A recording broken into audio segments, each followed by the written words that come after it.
tonight they're continuing to launch disgusting and vicious attacks on Americans who value medical privacy, doctor-patient confidentiality, and as it relates to who has been and has not been vaccinated or decided not to get the vaccine for whatever reason. Just listen to Jimmy Kimmel saying that they should be denied hospital beds.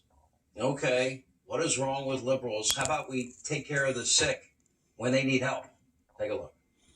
Dr. Fauci said that if hospitals get any more overcrowded, they're going to have to make some very tough choices about who gets an ICU bed. That choice doesn't seem so tough to me. Vaccinated person having a heart attack? Yes, come right on in. We'll take care of you. Unvaccinated guy who gobbled horse goo? Rest in peace, Wheezy.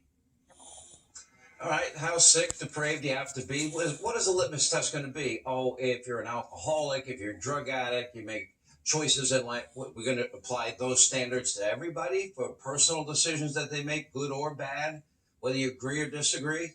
To wish that for any fellow American, to actually want them to suffer based on vaccine status that frankly is nobody's business. And remember, there are some Americans, they can't get the vaccine due to other serious health conditions. And a lot of rare conditions are out there. Millions of people who have natural immunity.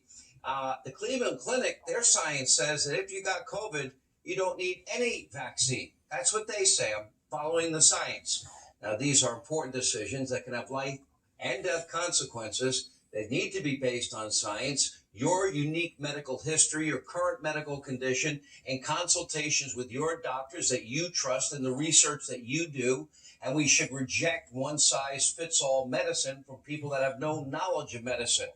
I've been very open with this audience. Take it seriously. Research hard. Make the best decision for you and your family based on your history, based on your current condition, in consultation with your doctor or doctors. Yes, I believe in science, and I believe in the science of vaccination.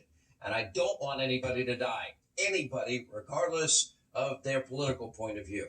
The media mob, they're just ramping up their smear tactics by saying stuff like this. Is it time to start prioritizing ICU beds for people who are vaccinated?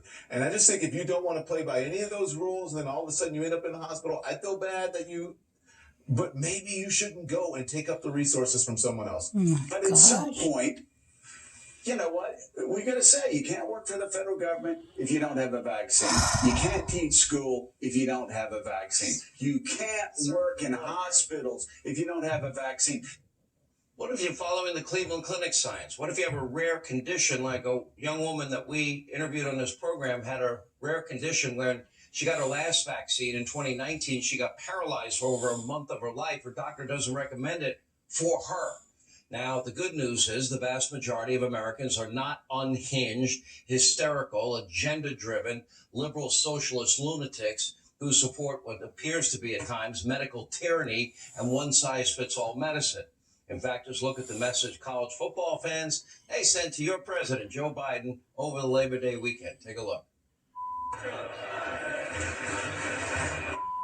Biden. Joe Biden.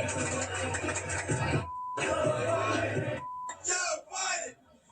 Joe Biden. That actually happened at a lot of college football games. Here with reaction, outnumbered co-host Kaylee McEnany, Outkick founder and co-host of the Clay Travis Buck Sexton Show. Clay Travis, Clay, we'll start with you. I love football fans. They're a riot. That kind of goes against, I guess, the social justice messaging